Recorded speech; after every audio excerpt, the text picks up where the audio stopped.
الحمد لله وكفى وسلام على عباده الذين اصطفى أما بعد أعوذ بالله من الشيطان الرجيم بسم الله الرحمن الرحيم غير المغضوب عليهم ولا الضالين صدق اللہ المولانا العظیم۔ اللہ کا قرآن میں ہم بار بار کہتے ہیں، ہر نماز میں کہتے ہیں، نفل نماز میں بھی کہتے ہیں، واجب الفطر کی نماز میں بھی کہتے ہیں، فرض نماز میں بھی کہتے ہیں، جمعے کی نماز میں بھی کہتے ہیں، تہجد کی نماز میں بھی پڑھتے ہیں، اوابین کی نماز میں بھی پڑھتے ہیں، چاشت کی نماز میں بھی پڑھتے ہیں، اور یہاں تک کہ عید اور بقرعید کی نمازوں میں بھی پڑھتے ہیں۔ کیا پڑھتے ہیں؟ اللہ کا قرآن کہتا ہے غیر المغضوب علیہم ولا الضالین۔ ہم بار بار پڑھتے ہیں، اس کا کیا مطلب ہے؟ اے اللہ ہم کو غضب اور پھٹکار کے راستے سے حفاظت فرما، غضب والے راستے سے بچا، پھٹکار والے راستے سے بچا۔ اللہ غضب والے راستے سے کب بچائے گا؟ پھٹکار والے راستے سے کب بچائے گا؟ اللہ کب بچائے گا؟ جب اللہ کو ہم مانیں گے۔ اللہ کب بچائے گا؟ جب ہم اللہ کے رسول کا اتباع کریں گے۔ اللہ قرآن میں فرماتا ہے قُلْ اطیعوا اللَّهَ وَاطِیعُوا الرَّسُولَ۔ اللہ قرآن میں فرماتا ہے اگر تم میرے متی بننا چاہتے ہو تو میرے نبی کے اتباع میں آنا پڑے گا۔ اگر تم میرے متی بننا چاہتے ہو تو میرے رسول کے اتباع میں آنا پڑے گا۔ اگر تم میرے محبوب بننا چاہتے ہو، اللہ کہتا ہے تم اگر میرے محبوب بننا چاہتے ہو تو تم کو میرے نبی کے اتباع پر جمنا پڑے گا۔ اب سنو، ایک واقعہ سے سمجھ میں آ جائے گا کہ آج دنیا کے اندر فسادات ہو رہا ہے، آج دنیا کے اندر ایک دوسرے کو گالی دے رہے ہیں، آج کہہ رہے میں بڑا، وہ کہتا میں بڑا، کوئی دولت سے اپنے آپ کو جتاتا ہے، کوئی طاقت سے اپنے آپ کو ڈراتا ہے، کوئی طاقت سے کسی کا زمین ہڑپنے کی کوشش کرتا ہے، کوئی طاقت سے جگہ کسی کا ہڑپنے کا کوشش کرتا ہے۔ اللہ کے نبی صلی اللہ علیہ وسلم نے فرمایا اگر تم کسی کا ایک بالشت جگہ اگر تم نے کسی کا ہڑپ کر لیا، کل قیامت کے میدان میں 7 زمین 7 آسمان کا لعنت کا توق اللہ اس کے گلے میں ڈال دے گا۔ اسی لیے میرے نبی صلی اللہ علیہ وسلم نے فرمایا او میرے بھائیو، او میرے بزرگوں، میری بیان کو سنو، انشاءاللہ سنتے رہو۔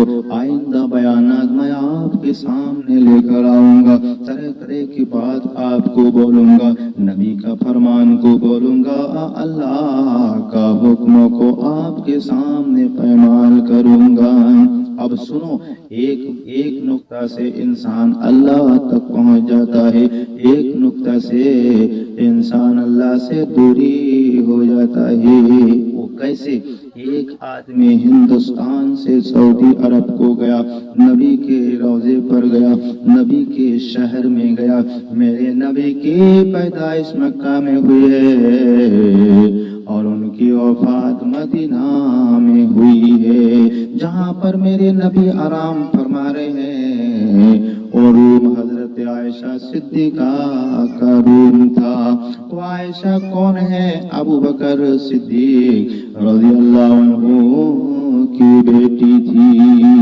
وہ بیٹی ہے میرے آقا صلی اللہ علیہ وسلم فرما رہے اب کارگزاری کی بات سنو، ایک آدمی بھارت سے گیا، ایک آدمی انڈیا سے گیا، کہاں گیا؟ مدینہ گیا، اور اس نے حدیث کو پڑھا میرے نبی نماز کیسے پڑھتے تھے، وہ حدیث کو کھول کر کے ان کے طریقے کے مطابق نماز پڑھنا شروع کر دیے۔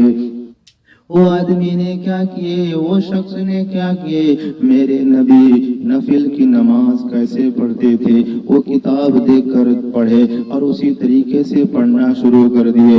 میرے نبی قرآن کیسے تلاوت کرتے تھے، میرے نبی کا الفاظ نکالنے کا طریقہ کیا تھا، میرے نبی کیسے سوتے تھے، میرے نبی کیسے چلتے تھے، میرے نبی کیسے جاگتے تھے، میرے نبی کیا کرتے تھے، پورا کتاب پڑھتے پڑھتے عمل کرتے جا رہے، کیا کی پڑھتے پڑھتے عمل کرتے جا رہے، یہاں تک کہ عبادت کرتے کرتے دن میں بھی عبادت کر رہے، شام کو بھی عبادت کر رہے، رات کو بھی عبادت کر رہے، عبادت کرتے کرتے ان کا جسم لاغر اور کمزور ہو گیا ہے۔ کیا ہوا، دماغ ان کا جو ہے کام نہیں کر رہا ہے، جسم کام نہیں کر رہا ہے، پورا عبادت کرتے کرتے ان کے جسم میں کمزوری آ گئی ہے۔ اب سنو کیا ہوتا ہے،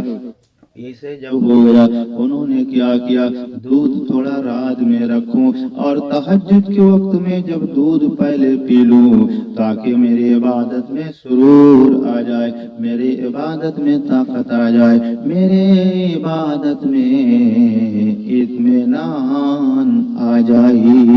انہوں نے کیا رکھا، دودھ کو گلاس میں رکھا اور اپنے رات میں رکھ لیے، فراغت کے بعد تھوڑی دیر آرام فرماتے، جیسے نبی کے طریقے کو دیکھتے اور ویسا اپنے زندگی میں عمل کرتے جاتی۔ اب تہجد میں گلاس میں دودھ کو رکھا اور دودھ کو جب رکھا دیکھتے کیا ہے، تھوڑی دیر میں مدینے کے بلے آ کر اس گلاس کا دودھ کو پی جاتی ہے۔ مدینے کی بلی نے ان کے دودھ کو پی لیے ہے، پی لینے کے بعد یہ اللہ کے نیک بندے جو انڈیا سے، بھارت سے سعودی عرب مدینہ کو گئے تھے اور مدینے کے بلی کو دیکھتے کیا ہے، ان کے گلاس کا دودھ کو ختم کر کے گرا کر چلی جاتی ہے۔ یہ دیکھتے ہیں، دیکھ کر غصے میں آ کر کہتے ہیں، او بلی میں تجھے چھوڑ دیا کیونکہ تو مدینے کی بلی تھی۔ کیا کہا کہ تو مدینے کی بلی تھی، اگر حقیقت میں کہیں اور کی بلی ہوتی تو تیرا گلا کو دبا کر مار دیتا، تو مدینے کی بلی تھی اسی لیے میں نے تجھے چھوڑ دیا، اگر کہیں اور کی بلی ہوتی تو تجھے گلا دبا کر مار دیتا۔ اسی رات میں میرے نبی خواب میں تشریف لانے کے بعد کہتے ہیں، میں تم سے ناراض ہو گیا ہوں۔ کیا فرمائے، میں تم سے ناراض ہو گیا ہوں۔ کہنے لگے کیا بات ہے، دیکھو اتنی دنوں سے نماز پڑھ رہے تھے، اتنی دنوں سے تسبیحات کر رہے تھے، اتنی دنوں سے سارے عمل کر رہے تھے، ذرا سا گڑبڑ کی وجہ سے میرے نبی ان سے ناراض ہو گئے۔ میرے عزیزوں، میرے دوستوں، یہ مت سمجھو تھوڑی سی اگر زبان ہڑبڑ ہو جائے تو اللہ سے دوری ہو جاتی ہے، تھوڑی سی زبان سے الفاظ صحیح نکل جائے تو ہم جنتی بن جاتے ہیں، تھوڑی سی ہماری زبان اگر پھسل جائے تو ہم پھر جہنم کے مستحق بن جاتے ہیں۔ میرے عزیزوں، میرے دوستوں، اپنی طاقت کو مت بتاؤ، اپنی زبان کو سنبھال کر رکھو۔ اللہ کے نبی صلی اللہ علیہ وسلم نے فرمایا، جو دو چیز کا حفاظت کرتا ہے میں ضامن لیتا ہوں کہ جنت میں ان کو جو ہے جنت تک پہنچاؤں گا۔ میرے نبی صلی اللہ علیہ وسلم فرماتے، دو چیز کیا ہے، ایک چیز زبان، دوسری چیز شرمگاہ، یہ دو چیز کی جو صبح حفاظت کرتا ہے میرے نبی ضامن لیتے کہ میں جنت کی سفارش کرواؤں گا۔ اللہ تعالیٰ سے دعا ہے کہ اللہ تعالیٰ مجھے بھی آپ کو بھی تمام امت مسلمہ کو کہنے سے بھی زیادہ سننے سے بھی زیادہ عمل کی توفیق عنایت فرمائی۔ قدرت کو ناپسند ہے سختی زباں میں، قدرت کو ناپسند ہے سختی زباں میں، اسی لیے رکھی نہیں ہڈی زباں میں۔ وآخر دعوانا ان الحمد للہ رب العالمین۔